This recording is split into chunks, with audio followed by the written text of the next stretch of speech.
Alright, बिस्मिल्लाहिर्रहमानिर्रहीम। O level Urdu syllabus ए हम start कर रहे हैं जी। इसके टॉपिक्स के हवाले से बात करेंगे। जो जो चीज़ें इसके अंदर मौजूद हैं उन सारी चीज़ों को ज़रा हम गो थ्रू करेंगे और समझते हैं कि हम क्या चेंज कर सकते हैं इन क्लासेस के अंदर, आपकी दूसरी चीज़ों से हटके। ठीक है, तो नॉर्मली ज़रा टॉपिक्स के ऊपर बात होगी, फिर उसके बाद उन टॉपिक्स को डील करने के हवाले से बात होगी कि हम उसको किस किस तरह से चीज़ों को समझेंगे। तो ज़रा सारी बातों को ध्यान से समझते जाइएगा।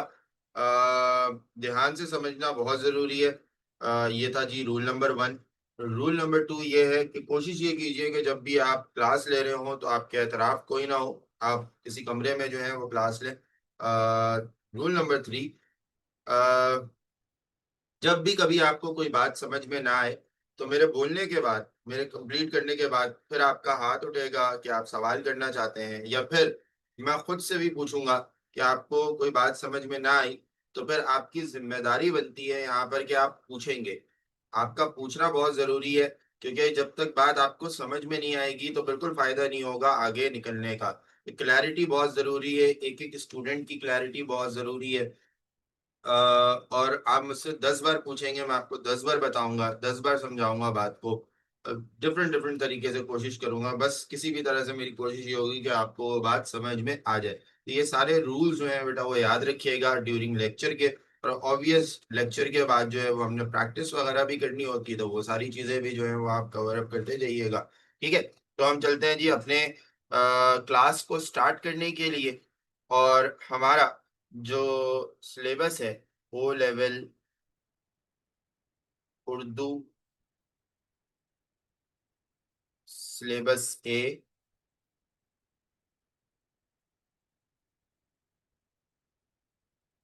मेरे बच्चों ये जो है वो दो कंपोनेंट्स पर बेस करता है। ठीक है, ऑल्दो आपको भी पता है कि जो ए स्टार रहा है हमारा अभी, वो तकरीबन 92 पे रहा है आउट ऑफ 100 में से। सही है, उसकी वजह क्या होती है? सबसे पहले तो इस सवाल ये शायद आप जानना चाहेंगे। इसकी वजह ये होती है बेटा कि सिलेबस ए कंपैरेटिवली सिलेबस बी के मुश्किल तो है, लेकिन हमारे यहाँ सिस्टम में उस चीज को रट्टा लगवाया जाता है। ठीक है, तो रट्टा लगने की सूरत में कभी कभार जो है वो चीजें, चलो एग्जाम प्रेशर होता है, एग्जाम प्रेशर पे हमारा जो रट्टे वाली क्वालिटी है वो वाली चीज जो है हमारी ज्यादा इनहांस हुई हुई होती है, तो हम शायद उस वक्त वो लगा लेते हैं। लेकिन समझ में वो हमारी बात आ रही होगी, इस चीज की गारंटी नहीं है। बस फिर हम ये कहते हैं अल्लाह अल्लाह करके कि वह निकल जाए। तो थ्रेशोल्ड का हाई होना वो इस चीज की वजह कर भी होता है कि जब कंपैरिजन पे हमारे पास जो स्टूडेंट्स होते हैं वो कम होते हैं, सिलेबस ए में जो स्टूडेंट्स की तादाद होती है कम होती है, तो बच्चा कम है, स्टूडेंट कम है, और रट्टा है साथ में, तो इसलिए थ्रेशोल्ड हाई हो जाता है। तो आपने बस चीज़ों को समझ के करना है ताकि आप भी अच्छा ग्रेड लेकर आए, लेकिन आप में और औरों में फ़र्क ऐसा भी होना चाहिए कि आपको वो चीज़ें आती हों, आप उस चीज़ को अच्छी तरह से डील करना जानते होंगे, आपके ऊपर कोई प्रेशर नहीं होगा उस वक्त कि भाई मुझे नहीं आता, या फिर मुझे डू और डाई वाली सिचुएशन है यहाँ पर, तो ऐसा बिल्कुल भी नहीं करेंगे। तो जरा देखते जाइएगा साथ साथ क्या क्या हम करने वाले हैं। हमारे पास दो कंपोनेंट है बेटा। पेपर 1 का कंपोनेंट है दैट इज लैंग्वेज, और पेपर 2 का जो हमारे पास मामला रहेगा वो लिटरेचर के साथ रहेगा। सही है, तो ये दो चीजें होंगी हमारे पास के लैंग्वेज भी है और लिटरेचर भी है। अच्छा, मुझे एक बात जरा जानना चाहूंगा मैं, तुम्हें क्या लगता है कौन सी चीज ज्यादा आसान होगी, लैंग्वेज होगा या लिटरेचर होगा? तुम्हें क्या लगता है? Sir language. लैंग्वेज आसान है। ठीक है, किस किस को लैंग्वेज ज्यादा आसान लगता है कंपैरेटिवली लिटरेचर के? हाथ उठा के बताएंगे। हानिया, आपको लैंग्वेज ज्यादा आसान लगता है, बाकी हाथ नहीं उठ रहे, तो इसका मतलब ये है कि उनको लिटरेचर। अच्छा जोआ, आपको भी लगता है कि लैंग्वेज ज्यादा आसान है कंपैरेटिवली लिटरेचर के? अब आपका ओपिनियन बहुत वर्थ इट होगा बेटा। आप लोग प्लीज साथ साथ अपने ओपिनियन को भी देते हुए चले। सुभान, आपको लगता है लिटरेचर ज्यादा आसान है? मेरे सब आपको भी लगता है यही है, यही आपको भी यही लगता है, मना आपको भी लगता है कि लिटरेचर ज्यादा आसान है? Exactly yes sir. यस ठीक है। सर। ठीक है। अच्छा, मैं आप लोगों को जरा एक बात बताना चाहूँ, मैं आप लोगों को एक बात बताना चाहूँ कि बेटा अगर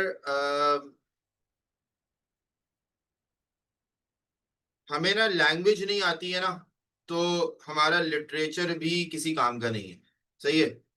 लैंग्वेज बेस है, ये याद रखिएगा। लैंग्वेज बेस है। लैंग्वेज हमें आती है अच्छी तरह से तो फिर हम लिटरेचर को भी आराम से कर सकते हैं, क्योंकि जो चीजें आपको लैंग्वेज में मैं सिखाऊंगा वही चीज जो है वो अप्लाई होंगी, वैसी ही चीजें अप्लाई होंगी आपके पास लिटरेचर के अंदर। ये बात मैं प्रूव करके उठूंगा आज की क्लास के अंदर। ठीक है। जरा हम टॉपिक्स की बात कर लेते हैं। तो पेपर वन के अंदर जो बेटा हमारे पास जो मार्क्स हैं, कितने मार्क्स हैं बेटा? मैक्स मार्क्स इसका 50 है। कितने क्वेश्चन आते हैं इसके अंदर? इस पेपर को हम कहते क्या है? रीडिंग एंड राइटिंग का पेपर है ना ये। Reading and writing. यहाँ पे आपके पास दो टॉपिक्स आते हैं बेटा, topic number one and topic number two. Topic number one हमारे पास एक तफहीम है जिसका डायरेक्ट ताल्लुक है आपके रीडिंग से। टॉपिक नंबर टू हमारे पास है बेटा मजमून नवेसी, और इसका डायरेक्ट ताल्लुक है आपकी राइटिंग से। सही है, ऐसे ही है, गलत तो नहीं बता रहा मैं? 25 मार्क्स जो है बेटा वो दोनों के लिए ही। सही है। ये रहा जी आपका मामला इस तरह से। जबकि आपका लिटरेचर जो है बेटा वो आपका टेक्स्ट है, आपकी किताब होगी, और किताब के जरिए जी आप बाकी 3 सवालात आपके पास आते हैं, आप उसको सॉल्व करते हैं जी। 1 2 3। क्वेश्चन नंबर 3, नंबर 1 जो है वो आपके पास क्वेश्चन होगा जी, अनदेखा इक्तबास, अनसीन पैसेज। इसके ऊपर भी जी अभी तकिया करते हैं। नंबर 2 हमारे पास क्वेश्चन बेटा पोइट्री का है, पोइट्री एंड पोइम से गजलें और नज़्में हैं जी हमारे पास। जबकि हमारे पास जो तीसरा क्वेश्चन होगा वो नसर से होगा। ठीक है। तो ये है जी आपके पास अगेन 50 मार्क्स का। मैक्स मार्क्स के भी जी आपके पास है 50। 50 मार्क्स का ये पेपर है। ये तो जी हो गई जी सिलेबस की बात। अब सिलसिला बेटा कुछ इस तरह से रहता है कि देखें, मैंने जैसे अभी आपको बताया है कि लैंग्वेज हमारे लिए सबसे ज्यादा इम्पोर्टेंट है। अगर लैंग्वेज हमें आती है, अच्छे से आती है, तो हम फिर बाकी चीजों को समझ सकते हैं ना। सिंपल सी लॉजिक है। देखो गजलें क्या है या नज़में क्या है या अनसीन पैसेज के अंदर आपको क्या दिया जाएगा? पैसेज दिया जाएगा, नज़में दी जाएंगी। गजले के अंदर गजलें लिखी हुई होंगी, नज़मों के अंदर नज़में लिखी हुई होंगी, नसर के अंदर आपके पूरे पूरे जो है वो टॉपिक्स होंगे। सही है। पूरे पूरे टॉपिक्स होंगे, चैप्टर्स होंगे।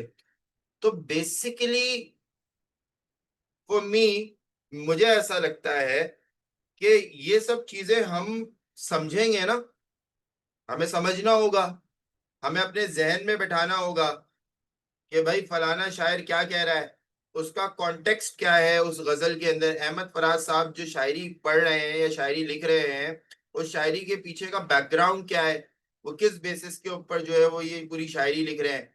और आना घर में मुर्गियों का किस बेसिस के ऊपर, उससे हमें क्या सबक मिल रहा है। इतनी बड़ी कहानी जी उन्होंने उठाकर लिख के दे दी, हम उसके पीछे के कंसर्न्स क्या होते हैं। देखिए भाई ये याद रखिएगा, शायर हो मुसन्निफ हो, वो तब लिखता है जब उसके पास कोई स्टोरी हो, उस स्टोरी के ऊपर जो है ना वो बात लिखी जाती है।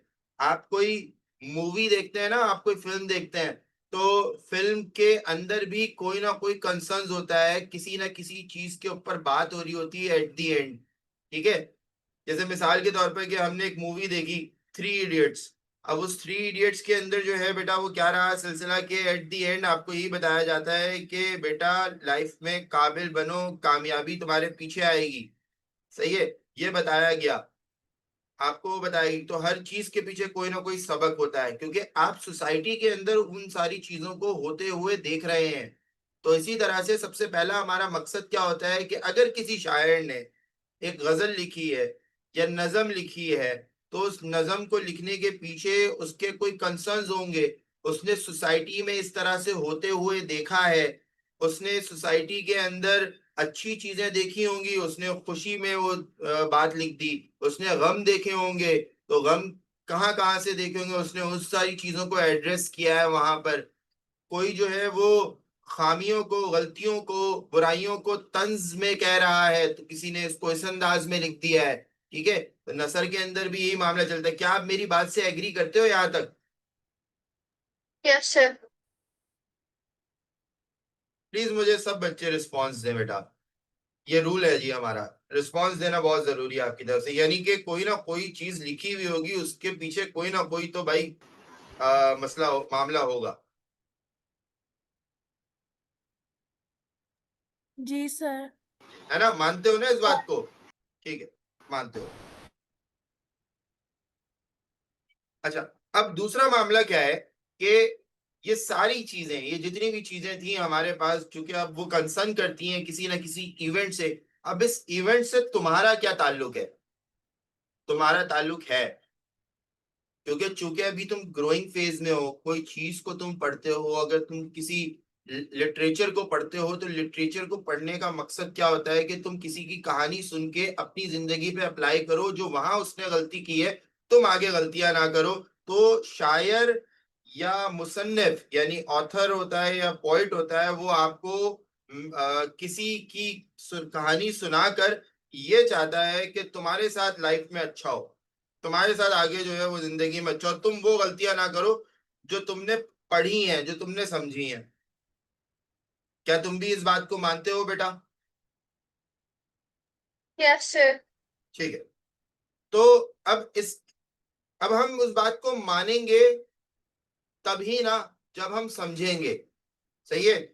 अगर हमें समझना ही नहीं आता, अगर हमें उस चीज को रीड करना नहीं आता, अगर हम उसके पीछे जो उसके कहने का मकसद है वो हमें नहीं आता, तो फिर हम कैसे समझेंगे? हम पूरी पूरी बात तो किसी की नहीं याद रख सकते ना। अब जैसे मैं अगर हानिया को कहूँ, हानिया तुमने लास्ट मूवी कौन सी देखी है बेटा?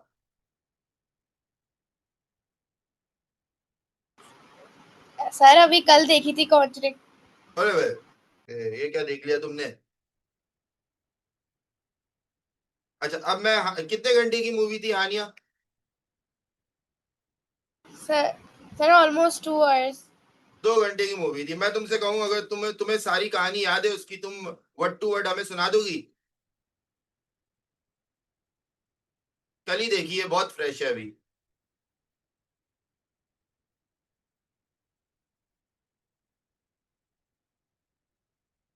कोई नहीं सुना पाएगा, परेशान हो, कोई मसला नहीं बेटा, हानिया तुम परेशान ना हो। तो हम तुमसे कहानी नहीं सुन रहे। लेकिन अगर मैं हानिया से ये पूछूं ना कि उसके पीछे का बैकग्राउंड क्या था, वो किस वजह कर ये फिल्म बनाई गई है कॉन्जरिंग, तो वो शायद बता सकती है। हानिया तुम ये बता सकती हो?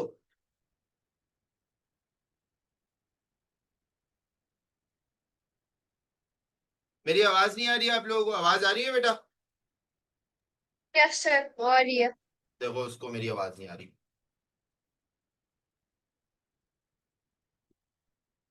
बहरहाल, अच्छा, हानिया बेटा जरा जगह चेंज करना, या फिर वो आप दोबारा से रीओपन कर लो। तो मैं ये कह रहा हूँ बेटा कि हमें जो है ना वो पूरी कहानी, जैसे कि अब इस लड़की ने जो है वो कॉन्जरिंग देखी है कल, और मैं अगर आपसे कहूँ भाई कि उसके वो मुझे आप पूरी कहानी सुना सकते हो वर्ड वर्ड टू वर्ड, तो क्या क्या हुआ है और सीन के अंदर क्या क्या बातें हुई हैं? ऑब्वियस हानिया, क्या अगर तुमने भी कोई मूवी देखी हो तो तुम भी नहीं बता पाओगे। सही है। इसी तरह से ये तो हम खैर देख रहे थे, हम सुन रहे थे। अब मामला ये था कि हम तो रीडिंग करेंगे ना अपनी किताब के अंदर, इतनी बड़ी बड़ी जो है आपके पास, इतने बड़े बड़े चैप्टर्स हैं आपके पास। सही है। तो उन चैप्टर्स को अगर मैं तुमसे पूछूं, अब मन्हा है, मन्हा को लिटरेचर बहुत पसंद है, लेकिन मन्हा मन्हा तुमने बेटा वो भी कौन सा तुम्हें चैप्टर बहुत अच्छा लगता है? Sir overcoat. ओवरकोट अच्छा लगता है। ठीक है, तो मैं तुमसे अगर पूछूं, तुम ओवरकोट मुझे वर्ड टू वर्ड बता सकती हो? सर मेन तो पता है पर वर्ड टू वर्ड नहीं बता सकती। Exactly exactly. कोई नहीं बता सकता, कोई नहीं बता सकता। सही है। क्यों नहीं बता सकता? क्योंकि वर्ड टू वर्ड तो हमें पता ही नहीं है, लेकिन उसके पीछे के कंसर्न्स क्या थे। अच्छा, मना से ही हम पूछते हैं, मना तुम्हें उस चीज का लेसन पता है कि हमें किस किस मकसद के लिए मुसन्निफ ने ये ओवरकोट लिखा होगा? जी सर। तुम बता सकती हो बेटा? सर मुआशरे की मुनाफिकत की अक्कासी की है। सही है। तो बेसिकली उसके दिल में ये दर्द होगा ना कि माशरा कितना मुनाफिक है ना। Yes sir. लेकिन उसने उस चीज को ओवरकोट के अंदर जो प्रेजेंट किया है, उसमें बज़ाहिर तो ऐसा नहीं लग रहा, बज़ाहिर तो ऐसा नहीं लग रहा कि ये इस तरह से हो सकता है। उसने कुछ अलग कोई इनडायरेक्ट वे इस्तेमाल किया, कोई कहानी उसने इस्तेमाल की उस चीज को करने के लिए, लेकिन उसके जो कंसर्न्स थे वो ये दिखाना था कि ये गलती हो रही है माशरे के अंदर। तो ये गलती जो माशरे के अंदर हो रही है, माशरा जो मुनाफिक है, तो वो वाली चीज जो है ना भाई तुम करना छोड़ दो। ऐसा ही जी सर। है ना।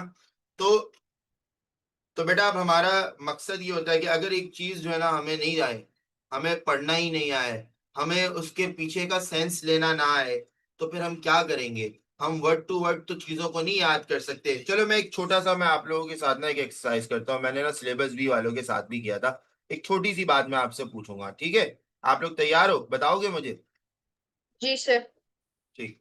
तो हमारे पास जो है ना बेटा, सबसे पहले ये एक सेंटेंस लिखा हुआ है, सबसे ऊपर सिर्फ एक सेंटेंस के ऊपर हम बात करेंगे। यहाँ पे ये हाईलाइट हुआ हुआ है, सेंटेंस नंबर 1। ठीक है।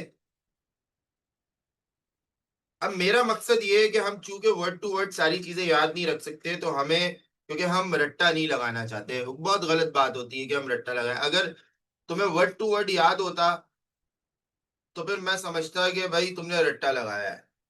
सही है। लेकिन अगर तुम्हें वर्ड टू वर्ड याद नहीं है और तुम्हें उसके पीछे का कंसर्न पता है, तो इसका मतलब ये हुआ कि हाँ भाई तुमने सही से उसके कंटेंट को निकाला है।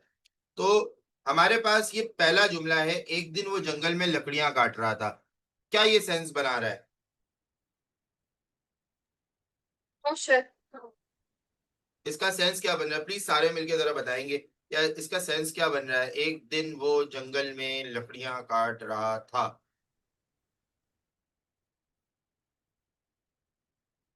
कोई बताएगा। सोबान। हानिया बताओ बेटा। सर सेंस बन रहा है ना कि वो लकड़हारा था। तो ये सेंटेंस जो है बेसिकली हमें एक कंटेंट दे रहा है, दैट इज लकड़हारा। यानी इतनी बड़ी बात से हम एक सेंस ले रहे हैं कि ये जुमला लकड़हारे पे है। ठीक है। लकड़हारा, सिर्फ इतनी सी बात। फिर उसके बाद आगे हमने पढ़ा, जो येलो से लिखा हुआ है आपके सामने, कि उसे कुछ आदमी तशद्दुद के बाद अगवा करके बहरी जहाज के जरिए अमेरिका ले गए, अमेरिका ले आए। तो ये पूरा जुमला जो हमने पढ़ा ना, हो सकता है कि आपको ये पूरा जुमला याद ही ना रहे, लेकिन अगर आप इसको सही से पढ़ेंगे तो मुद्दे की बात ये आपको समझ में आएगी कि वो अगवा हो गया। सही है। तो पहला जुमला बता रहा है लकड़ आ रहा, दूसरा जुमला बता रहा है कि वो अगवा हो गया, यानी लकड़ आ रहा अगवा हो गया। ये थी मतलब की बात। तो ये चीज, ये तो हमने जी एक छोटी सी एग्जाम्पल रखी ना आपके सामने। इसी तरह से बेटा आप शायरी पढ़ेंगे, शेर को समझेंगे। वो शेर एक एडवांस वर्ड, एक एडवांस लैंग्वेज के अंदर होगा। तो आपको बेसिकली उसकी तशरीह नहीं करनी है, आपको उसके पीछे का मकसद समझना है कि यार ये शेर के अंदर क्या बात हो रही है, ये फलाने शेर के अंदर क्या बात हो रही है। ठीक है। बात समझ में आई आप लोगों को। हमें उसके पीछे के कंसर्न समझने हैं, तभी जाकर जी हम उस पे ऊपर बात कर सकते हैं। डन, क्लियर यहां तक। Yes sir. Yes sir. सुभान, यस आपको सर। क्लियर। ठीक। चलिए। तो ये थे बेटा मामला। तो इसके लिए मैं ये समझता हूँ, फॉर मी, सर अगर आपको लैंग्वेज नहीं आती तो आपके लिए लिटरेचर जो है ना कोई बेस नहीं बनाता, बेस ही लैंग्वेज है। तो अगर आप लैंग्वेज को अच्छी तरह से समझें, क्योंकि दरअसल जबान के हिसाब से, जबान के हिसाब से जो हमारा पेपर है, पेपर 1 है, जो लैंग्वेज है, वो थोड़ा सा कंपैरेटिवली जो है वो आसान कह सकते हो, क्योंकि उसमें चीजें थोड़ी ज्यादा, वो आपकी प्रैक्टिस के लिए आसान नहीं कह सकते उसको। आपकी प्रैक्टिस जो है ना वो उसको ज्यादा आप उसमें प्रैक्टिस कर सकते हो। क्योंकि दरअसल जो लिटरेचर है वो तो आप पढ़कर उस चीज के ऊपर बात करेंगे ना। ठीक है। तो वो काम उसके लिए आपको वहां पे करना होगा। तो इसीलिए बेटा जो हमारे पास एक मिनट जी। तो अब जरा हम इसी हिसाब से कि हम हमारे जो टेक्स्ट का पेपर है अनदेखा इक्तबास, हमने समझ लिया जी, हम उस चीज को, उस एडवांस चीज को, शायरी आए या उसके पीछे, चैप्टर के पीछे जो भी कॉन्टेक्स्ट है हमारा, उनको हम समझेंगे और उनको समझकर फिर हम अपने अल्फाज के अंदर उन बातों को लिखेंगे। लेकिन हमारा उनके कॉन्सेप्ट को समझना बड़ा जरूरी है। देखो बेटा, एक तो आपका टीचर समझा रहा है, तो आपको, आप फिर उसी चीज के पीछे चले गए। आपका टीचर खड़े होके बता रहा है कि बेटा देखो इसमें माशिरे की मुनाफिकत बताई गई है, फिर आप उसी तरफ चले गए।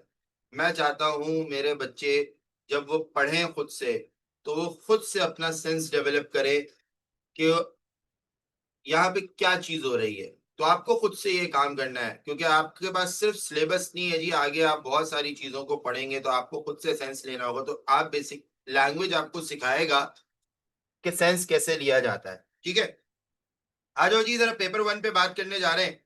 पेपर 1 जो कि हमारा लैंग्वेज का पेपर है, इसलिए हम जरा लैंग्वेज को अपनी थोड़ी बेहतर करते हैं और फिर उसी हिसाब से फिर हम लिटरेचर को समझेंगे। दोनों का एक दूसरे से ताल्लुक है, बड़ा गहरा ताल्लुक है। मैंने आपसे कहा था कि मैं प्रूफ करके उठूंगा, और मैं वाकई में प्रूफ करके उठूंगा कि अगर आप अपने लैंग्वेज को अच्छा करेंगे तो वो बाकी चीजें अच्छी हो जाएंगी। अच्छा, मेरा मन्हा से एक सवाल है। मन्हा, मजमून लिखना ज्यादा आसान है या गजलें या नज्मों के ऊपर आंसर लिखना ज्यादा आसान है? सर मजमून। ठीक है, सब याद रखिएगा। मन्हा ने कहा कि मजमून लिखना ज्यादा आसान है कंपैरेटिवली गजलें और नज्मों से।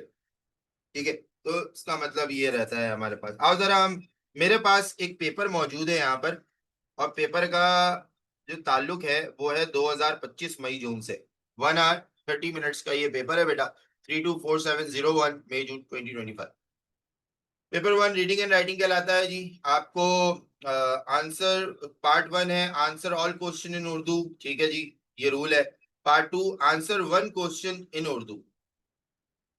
पार्ट 2 आपके पास मजमून होगा, आपके पास 4 ऑप्शंस होते हैं, 4 में से आपको किसी एक का जवाब देना होगा वहां पे। ठीक है, पार्ट 1 तफहीम है, वो पूरा ही करना है, उसके जितने भी क्वेश्चंस है। और पार्ट 2 बेसिकली आपके पास 4 होते हैं मजमून, उनमें से आपको किसी एक मजमून का जवाब देना है, तो इसलिए आपको ये कहा गया है।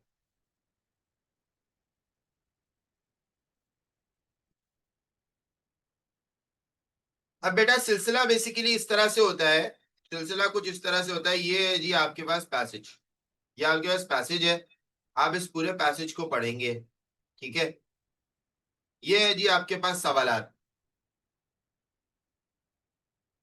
हर सवाल के आगे कोई ना कोई मार्क्स लिखे हुए हैं। ठीक है, 3 मार्क्स हैं, 4 मार्क्स हैं, जितने भी मार्क्स हैं हर के आगे जो है वो लिखे हुए होंगे। ठीक है, तो 3 मार्क्स का अगर क्वेश्चन है तो इसका मतलब हमें कितनी बातें लिखनी चाहिए यहाँ पर? सर 3। 3 और अगर 4 है तो 4। 4 4 बातें लिखेंगी। ठीक है, आ, क्या हम ऐसा करेंगे, क्या हम ऐसा कर सकते हैं कि हम सवाल को पढ़ें और हमने पैसेज को अप्रोच किया, फिर हमें जुमला मिल गया और जुमले को लाकर हम यहाँ पर लिखते हैं एज इट इज?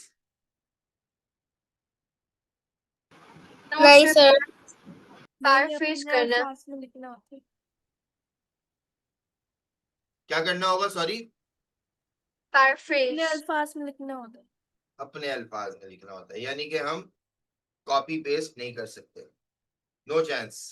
अगर आपने कॉपी किया वहां से और पेस्ट कर दिया तो वो वाली चीज आपको समझ में, मतलब वो चीज एक्सेप्ट ही नहीं होगी। ठीक है, तो अगर ये 3 मार्क्स का क्वेश्चन है हमारे पास, तो इसका मतलब ये हुआ बेटा आपको वहां पर 3 बातें जाकर ढूंढनी है पैसेज के अंदर। सही है, और चूंकि अब मामला ये है कि आप उसको, जो भी आपके पास सेंटेंस वहां पर मौजूद है, तो वो आप उसको एज इट इज नहीं लिख सकते, तो इसका मतलब ये हुआ कि हमें समझना होगा उस चीज को। जैसे कि अभी हमने आपको एक लकड़हारे वाली एग्जाम्पल दी थी, सही है ना? इतना बड़ा जुमला हमने पढ़ा और उस बड़े से जुमले के अंदर से हमें मुद्दे की बात क्या मिली, ऑन पॉइंट बात क्या मिली, कि वो लकड़हारा अगवा हो गया। सही है, तो यानी कि अगर आप उस चीज को एज इट इज लाकर यहाँ पर सजा देते, लिख देते, तो वो चीज सही होती, गलत होती बेटा? गलत। गलत होती ना।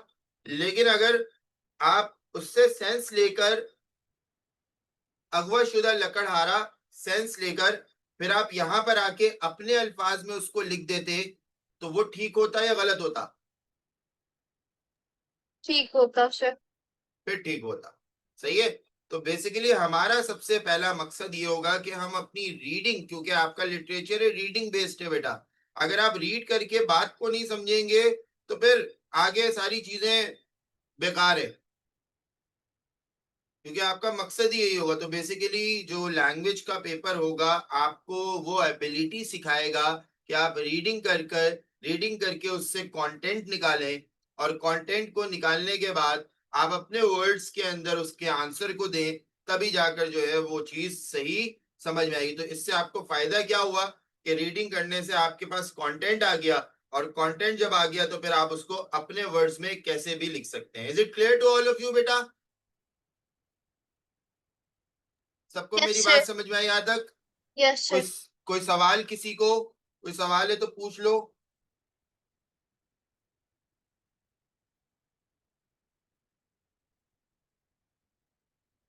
चले।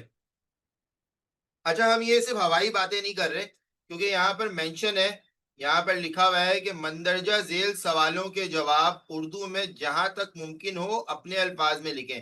यानी कि कॉपी पेस्ट करने के का कोई भी वो नहीं है भाई, कॉपी पेस्ट हम बिल्कुल भी नहीं कर सकते इसको, ठीक है? तो ये याद रखिएगा। और इसी तरह से फिर आपको वहां पे जाना है और बात निकालना है। चलो हम एक और एक एक्टिविटी करते हैं बेटा, छोटी सी पढ़ते हैं। जरा पहला जुमला पढ़ते हैं। देखिए, हमेशा जो है ना पढ़ने में मैं आपको एक बात सिखाता हूँ कि ना हमेशा हम अपनी लिमिट को सेट करते हैं कि हम कितना पढ़ें कि बात हमें समझ में आ जाए। हम बल्क में बहुत ज्यादा पढ़ लेते हैं ना बेटा, तो फिर वो बात फिर एक पॉइंट पे आके ना याद नहीं रहती हमें। सही है। तो हम टारगेट सेट करेंगे। टारगेट क्या है हमारा? Till the tense. हमारा टारगेट क्या है बेटा? टेंस तक। देखो कैसे। अल्फाबेट, अल्फाबेट्स होते हैं। अल्फाबेट सेंस देता है आपको? सेंस तो नहीं देता। क्या कहते हो?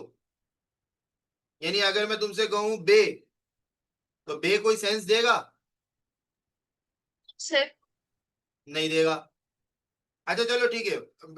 जरूरत के तहत हमने बहुत सारे अल्फाबेट्स को आपस में जोड़ा और जोड़कर क्या बना दिया? अल्फाबेट्स आपस में जुड़े, क्या बन गया बेटा? वर्ड बन गया, लव सर। लफ्ज बन गया। ठीक है। अब लफ्ज जो है वो सेंस दे सकता है? जी सर। अच्छा, तो सेंस सेंस देगा मनहा, या फिर सिर्फ मीनिंग देगा? सर चलो छोड़ो, मैं पूछता हूँ। पानी क्या है? सेंस है या मीनिंग है किसी वर्ड का? सेंस। Sir sense. अच्छा चलो ठीक है, मैं तुमसे कहता हूँ पानी। तुम क्या सेंस लेकर गए? सर पानी। पानी मतलब? सर पीते हैं। क्या पता बह रहा हो रोड पे। Sir meaning. अब समझ में आई बात मेरी? जी सर। ये सेंस नहीं दे रहा, ये मीनिंग दे रहा है सिर्फ। ठीक है, क्योंकि मैं पानी कह रहा हूं तो अभी तो पता ही नहीं ना पानी क्यों कह रहा हूं मैं। हो सकता है जी बारिश आई है, बहुत ज्यादा पानी है रोड पे, जरूरी थोड़ी ना था कि मैंने पानी बोला तो मुझे पानी पीना ही है। समझ आई बात अब आप लोगों को कि वर्ड क्या देता है? सिर्फ मीनिंग देता है, सेंस नहीं देता। तो फिर हमें सेंस चाहिए ना बात समझने के लिए। क्या चाहिए बेटा? सेंस चाहिए ना। तो फिर जी सर। बहुत सारे वर्ड्स को आपस में मिलाओ, बहुत सारे वर्ड्स को आपस में मिलाओ, और फिर किस पर खत्म करो बेटा? टेंस पर। किस पर खत्म करो? टेंस पर। ठीक है। टेंस होते हैं ना, या वर्ब होते हैं। देखो उर्दू के अंदर क्या होता है कि आपका जुमला किसी फेल पर खत्म होता है। फेल मतलब वर्ब, फे आइन लाम फेल। फेल मतलब होता है वर्ब, तो वर्ब पे खत्म होगा। तो वर्ब पे खत्म होने का मतलब ये है कि यहाँ पर मेरा अब जुमला खत्म हो गया, टेंस पे मेरी बात अब खत्म हो गई। जैसे मिसाल के तौर पर वो खेल आ, वो क्रिकेट खेल रहा है। मेक सेंस और नॉट? जी सर। रोड में पानी बह रहा है, मेक सेंस और नॉट, जी यस सर। है ना। तो ग्रुप ऑफ वर्ड्स आपस में मिले और किस पर खत्म हुआ बेटा, टेंस पर खत्म हुआ ना, बह रहा है किस पे खत्म हो रहा है पे ना। तो जब ग्रुप ऑफ वर्ड्स आपस में मिले, टेंस पर खत्म हुआ, तो फिर क्या हुआ बेटा, वो सेंस जनरेट करना शुरू कर दिया उसने, जी सर। है ना। तो बेसिकली हम अपना टारगेट सेट करते हैं, हम अपना टारगेट सेट करते हैं टिल द टेंस, टेंस तक हम बात को पहले समझेंगे, और समझने के बाद फिर उसके बाद जब हमें बात समझ में आ जाएगी तो फिर उसके बाद हम फिर आगे चले जाएंगे। बोलो भाई, किसी को कंफ्यूजन यहां तक? No sir. No sir.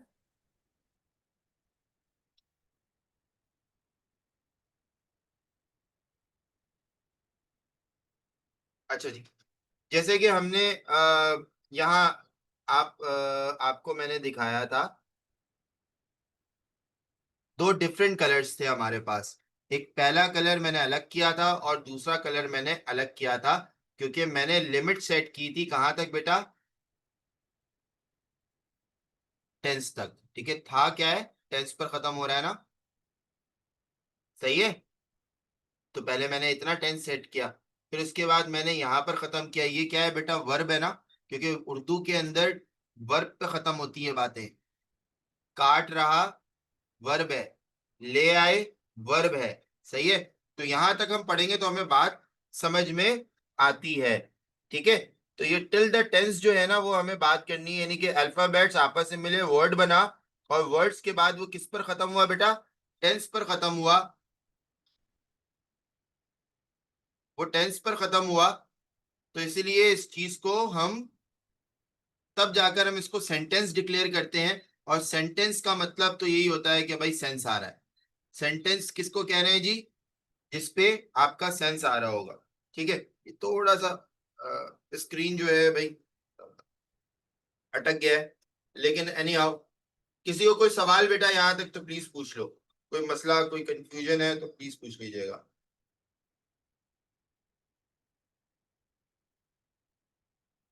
कोई मसला नहीं है, ठीक। तो अब मेरा मानना ये है बेटा कि आपको तफीन जो है ना, रीडिंग, आपको रीडिंग प्रैक्टिस करवाई जा रही है, इसका नाम ही रीडिंग है। वो आपको रीडिंग प्रैक्टिस इसलिए करवाई जा रही है यहाँ पर कि वो आपसे क्या करना करवाना चाहता है, कहता है भाई रीड करके मुद्दे की बात निकालो, मैं कहना क्या चाह रहा हूं। चलो एक तो मैंने आपको करके बताया, एक आप लोग खुद करके बताओ, आ जाओ एक खुद करके बताओ। ऐसी चीजें जो अमूमन लोग अपने हाथों या बुनियादी औजारों की मदद से बनाते हैं। यहां तक रोक दें हम, ये टेंस है। ऐसी चीजें जो अमूमन लोग अपने हाथों या बुनियादी औजारों की मदद से बनाते हैं। औजारों पता है? नहीं सर। नहीं वो पता, जॉन ठीक। क्या? अच्छा, अब इसका भी जरा मतलब किसी को पता है बेटा, औजार, औजारों, टूल्स। टूल्स को कहा जाता है, ठीक है। अच्छा, लेट सपोज मना, अगर हमें कोई वर्ड नहीं समझ में आता ना बेटा, तो हम क्या करते हैं, उसकी सराउंडिंग से समझने की कोशिश करते हैं, ठीक है। कभी भी कोई चीज हमें ना समझ में आए ना, तो हम इंस्पेक्शन करते हैं जी उसकी सराउंडिंग से। तो अभी हम स्टार्ट कर रहे हैं, खैर ओरिएंटेशन है तो ओरिएंटेशन में अभी इतना नहीं बता रहे हम जी, मैक्सिमम चीजों को कवर अप करते हैं, ठीक है। तो ये सब चीजें मैं सिखाऊंगा, बताऊंगा कि कोई वर्ड अगर आपको ना समझ में आए तो फिर आप क्या करेंगे इसके लिए। बहरहाल, तो अभी तुम्हारी समझ के लिए, ये सबकी समझ के लिए मैं बता दूं कि ऐसी चीजें जो अमूमन लोग अपने हाथों या बुनियादी औजारों की मदद से बनाते हैं। किस चीज की बात हो रही है भाई यहाँ पर?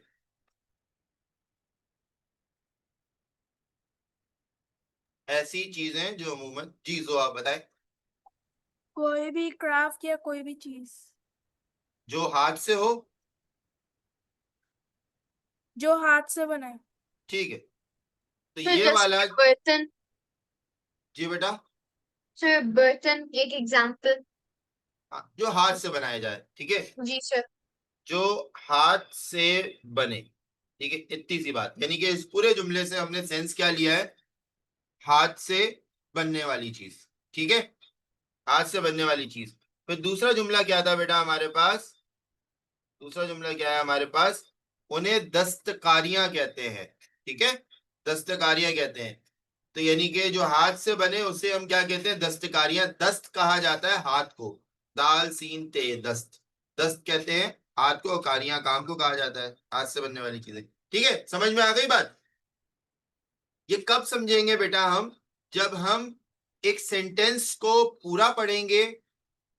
सेंटेंस का मतलब है जहां से आपको सेंस मिलता है, सही है। और वो कहां पर होता है, टेंस पे होता है। टेंस पे खत्म करो, सेंस लो, फिर आगे चलो, सही है। समझ में आ गई मेरी बात आप लोगों को। Yes sir.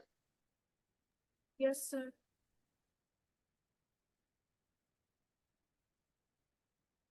चलो भाई आगे चलते हैं।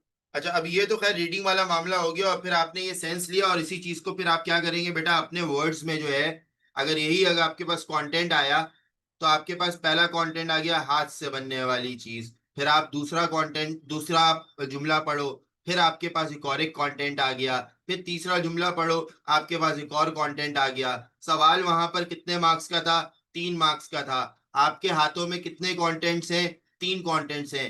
एक उठाइए, जाकर अपने अल्फाज में लिखिए, फिर जोड़िए उसको दूसरे कंजंक्शंस वगैरह से, दूसरा वाला कंटेंट लिख दीजिए अपने अल्फाजों में। फिर तीसरा जी आप कंटेंट उठाइए और जाके अपने अल्फाजों में लिखिए। तो इस तरह से आपका ये क्वेश्चन कंप्लीट हो जाएगा। ठीक है भाई, इससे क्या होगा कि हम कॉपी पेस्ट भी नहीं करेंगे, और हमें कंटेंट की भी समझ में आ जाएगी, और हम अपनी लैंग्वेज में उस चीज को अप्लाई भी कर देंगे। ठीक है, इसी तरह से हमारे पास जो क्वेश्चन नंबर 2 है बेटा, क्वेश्चन नंबर 2 है, इसको जरा समझिएगा।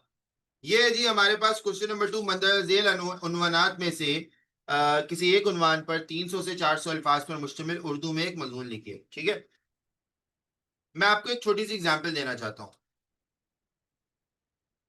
हमारे यहाँ हानिया तुम्हें पता हो, हमारे यहाँ रस्मी ईमेल होती है और एक गैर रस्मी ईमेल होती है। ठीक है, ईमेल को छोड़ते हैं, व्हाट इज रस्मी एंड व्हाट इज गैर रस्मी। रस्मी क्या है और गैर रस्मी क्या है। Formal and informal. Very good बेटा। अच्छा, फॉर्मल का मतलब क्या होता है कि जो हम ऑफिशियल्स के साथ होते हैं, ऐसे ही है जुआ, गलत तो नहीं कह रहा मैं। जी सर। और गैर रस्मी क्या होता है, जो हम रिलेटिव्स के साथ होते हैं, ऐसे ही है जुआ। जी सर। ठीक, तो ये हो गया भाई आपके पास। तो बेसिकली जो है ना, देखो एक बात मेरी याद रखना, क्योंकि ये हमारा मजमून है, ये कॉम्पोजिशन है। कॉम्पोजिशन ऐसी चीज होती है, हम समझते हैं कि हम मल्टीपल सेंटेंस लिखकर अपने कॉम्पोजिशन को पूरा कर देंगे। मल्टीपल सेंटेंस लिखकर हम अपनी कॉम्पोजिशंस को पूरा कर देंगे। एक्चुअली में ऐसा नहीं होता। सिर्फ सेंटेंस को आपस में जोड़ने का नाम कॉम्पोजिशन नहीं है। चाहे जिस भी तरह की कॉम्पोजिशन हो, आप कभी रिपोर्ट लिख रहे हो, कभी आप ब्लॉग लिख रहे हो, कभी आप दरख्वास्त लिख रहे हो, कभी आप ईमेल लिख रहे हो, कभी आप मजमून लिख रहे हो, बेसिकली सब में ही तो सेंटेंसेस होते हैं, सब में ही सेंटेंसेस को जोड़ते हैं। लेकिन बेसिकली हर एक टॉपिक की खासियत ये होती है कि आपको उसके इमोशंस को भी कैरी करना होता है, टॉपिक के हिसाब से इमोशन को भी कैरी करना होता है। तो मैं आपको जो मिसाल देने जा रहा हूँ ना, रस्मी और गैर रस्मी की, ईमेल के अंदर से, तो उसमें क्या होता है बेटा कि जो ऑफिशियल्स होते हैं ना, फिर हम जी वहां पे बड़े रिजर्व होके बात करते हैं। चाहे आपका ईमेल हो, चाहे जी आपके स्कूल का प्रिंसिपल ही क्यों ना हो, हम बड़े रिजर्व होके बात करते हैं। करते हैं नहीं करते हैं, बताओ। जी सर। है ना, करते हैं जी ना। सर।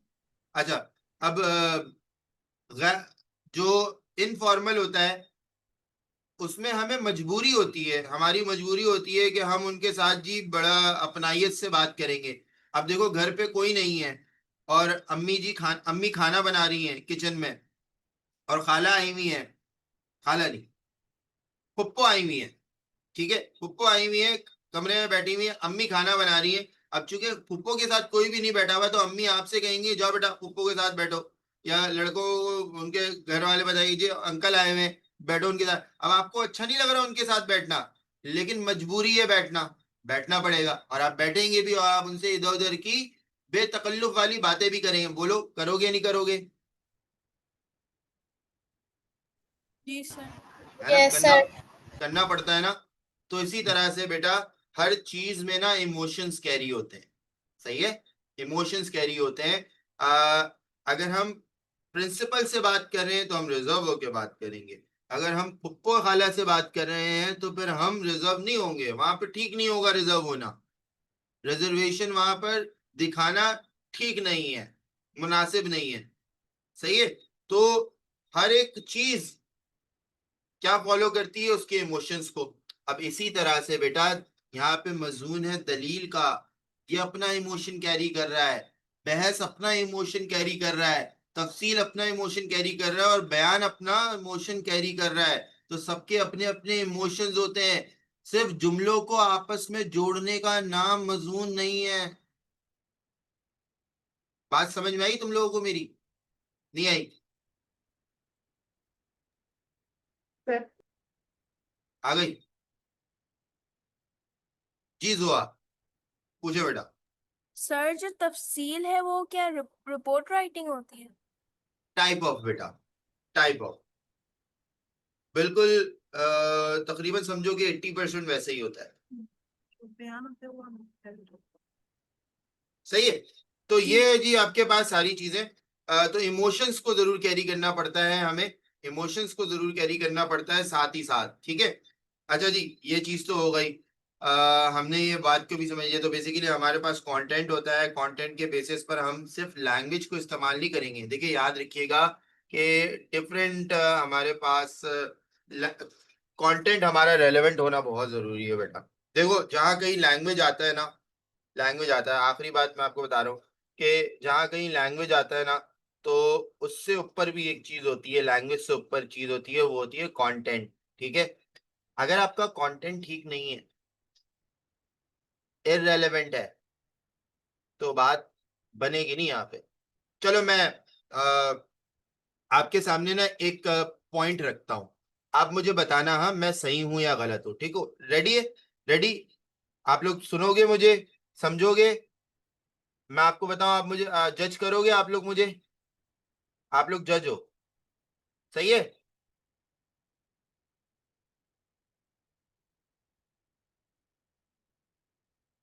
बता नहीं रहे? कंटेंट का रेलेवेंट होना बेटा बहुत जरूरी है। मैं आपके सामने एक टॉपिक रखता हूं, टॉपिक है तालीम नस्वां,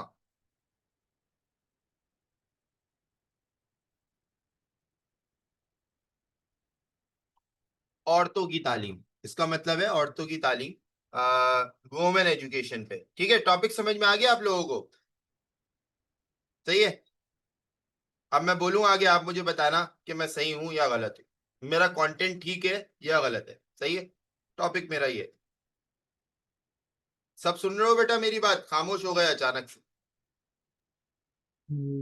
जी सर। जी सर, सुन रहे हैं। ठीक है, सुनो। अब आपको बताना है कि मैं सही हूं या गलत। तालीम हर खास व आम के लिए जरूरी है, और हुकूमत को भी चाहिए कि बड़े पैमाने पर तालीमी मामलात को ठीक, तालीमी मामलात में अपनी पेशरफ्त करे, और न सिर्फ अंदरून मुल्क बल्कि बैरून मुल्क भी तुलबा के लिए बेहतर से बेहतर इकदामात सरंजाम दें। इतना ही नहीं, गैर निसाबी तालीम में भी अ, अच्छे से अच्छे मैदान तामीर कराएं, ताकि उनमें भी उसको पजीराई मिल सके। तो क्या मैं ठीक जा रहा हूँ बेटा, मैं सही कह रहा हूँ सब? बताओ, सुभान से शुरू करते। सुभान, मैं ठीक हूँ गलत हूँ? ठीक है। मैं ठीक हूँ, ठीक है। सुभान कह रहा है मैं ठीक हूँ। जोहा, मैं ठीक हूँ गलत हूँ बेटा?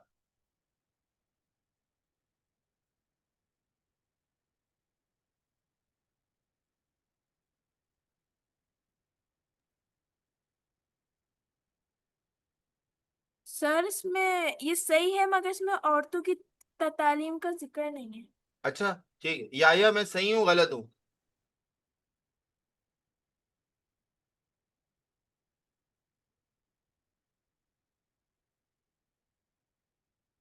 अलीजे, हानिया, सर सही है। सही है, ठीक है। अलीजे, जी सर आप सही हैं। मैं सही हूँ। मीर साहब, आप क्या कहते हैं? सर ये कंटेंट टॉपिक से रिलेटेड नहीं है। चले, जबरदस्त। अच्छा, अब सिलसिला कुछ इस तरह से है कि मैं आप लोगों को बताना चाहता हूँ कि बेटा मैं गलत हूँ। मैं गलत हूँ। मैं गलत इसलिए हूँ क्योंकि मैंने तालीम पे तो बात की, लेकिन मैंने औरतों की तालीम पे बात नहीं की, जो अभी जुआ ने कहा। मैंने औरतों की तालीम की बात नहीं की। मैंने तालीम पे बात की, लेकिन मैंने वहां पे औरतों को स्पेसिफाई नहीं किया। मैं तो ओवरऑल एजुकेशन पे बात कर रहा था। तो इसी तरह से यही मैं आप लोगों को समझाना चाहता हूँ। मैं आपको समझा रहा था इसी तरह से कि देखें, कुछ भी बोलना मकसद नहीं है, रेलेवेंट बोलना मकसद है। आपको जो चीज दी गई है आप उसी के ऊपर बात करेंगे। इसके अलावा अगर आप बात करेंगे तो आपकी बात बेमायने हो, भले आपने बहुत अच्छे अल्फाज इस्तेमाल किए हो अंदर, लेकिन वो चीज वैल्यू नहीं रखती। सही है? समझ में आई बेटा सबको बात? जी जी। तो इसी तरह से हम अपना एक माइंड मेकिंग करेंगे। हम कंटेंट पे काम करेंगे। हमारा कंटेंट ठीक होगा तो भले हम लैंग्वेज फिर अपनी जैसी भी बना के इस्तेमाल करें, वो चीज तो हमारे लिए सबसे पहली चीज होती है कंटेंट। हम कंटेंट बनाना सीखें, कंटेंट सीखेंगे हम कॉम्प्रिहेंशन से, और कंटेंट को अप्लाई करना भी हम मजमून के अंदर सीखेंगे। जब हम ये चीज को अच्छी कर लेंगे तो हमारे लिए, आप यकीन मानिएगा, पेपर 4 जो है ना, पेपर 2 जो है वो आपका लिटरेचर, वो मुश्किल नहीं रहेगा। फिर आपको पीछे के स्टोरीज पता होनी चाहिए, क्योंकि उसको लिखना पता है कैसे? मैं आपको बताता हूँ। आखिरी बात, फिर मैं क्लास को एंड करूंगा बेटा। जरा मुझे बताइएगा, ये मैंने अंडरलाइन भी किया हुआ है, ये क्या लिखा हुआ है आगे? बहस कीजिए, है ना? ये क्या लिखा हुआ है बेटा? बहस कीजिए। चलो छोड़ो, आओ नसर पे चलते हैं। ये आगे क्या लिखा हुआ है बेटा, जो हमने अंडरलाइन किया है? वजाहत कीजिए। वजाहत ठीक। कीजिए। ये क्या लिखा हुआ है बेटा? बयान। ये सारे लफ्ज जो अभी मैंने अंडरलाइन करके आपको बताया है, ये आपने पेपर 1 में कहीं देखा है?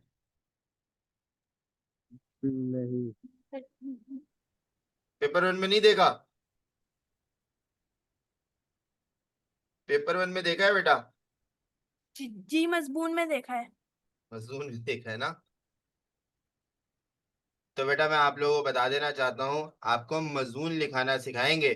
आपको मजमून लिखना आ गया तो आपको उनके आंसर्स भी लिखने आ जाएंगे। समझ आई बात? जो मैं आप लोगों से कह रहा था ना क्लास के शुरू में, कि आपको अगर पेपर 1 लिखना आता है तो आपको पेपर 2 में भी मुश्किल नहीं होगी। आपका कंटेंट इंपॉर्टेंट है। चलो, माय सेटिस्फेक्शन। मैं जरा और थोड़ा सा, हो सकता है दोनों बहस अलग अलग हो। जरा मेरा एक सवाल है छोटा सा, यहाँ लिखा हुआ है सवाल के अंदर, सैयद जमीर जाफरी ने अपनी नज्म आदमी में मजाहिया अंदाज अपनाते हुए इंसान के अखलाकी जवाल को बहुत संजीदगी से बयान किया है। बेटा पूछ रहा है, बता रहा बता रहा है। बता रहे हैं। बता रहे। है ना? बता रहा है ना? इसी तरह से मुझे ये बताओ, अब ये मजमून वाला देखते हैं। हाँ, बहस, मजमून वाला बहस देखते हैं। सिर्फ मतवाजन ग़िज़ा ही, यानी कि डाइट फूड ही सेहत के लिए जरूरी है। पूछ रहा है, बता रहा है? बता रहा है। बता रहे। अब समझ में आ गया तुम लोगों को फंडा पूरा, कि अगर तुम्हें ये मजमून लिखना आता है तो फिर तुम उसके आंसर को भी आराम से लिख लोगे। तो पेपर 1 से हम सीखते हैं, और पेपर 2 पे उन कंटेंट को, उस कंटेंट पे बात करके हम जो उसकी हैंडलिंग करते हैं वो कुछ इस तरह से करते हैं। तो बेटा सबको मेरे ख्याल से मेरी बात समझ में आ गई होगी, होपफुली। आपके लिए थोड़ा मैं उम्मीद करता हूँ कि थोड़ा वर्दी सेशन रहा हो। बहुत सी चीजें आपको शायद स्टार्ट से क्लियर हुई हूँ कि आप किस चीज के ऊपर काम करेंगे तो फिर आपका आपको उसके समराज जो है वो किस तरह के मिलेंगे। ठीक है बेटा, डन, क्लियर? कोई इशू, किसी को कोई मसला, कोई सवाल है तो पूछ लीजिए।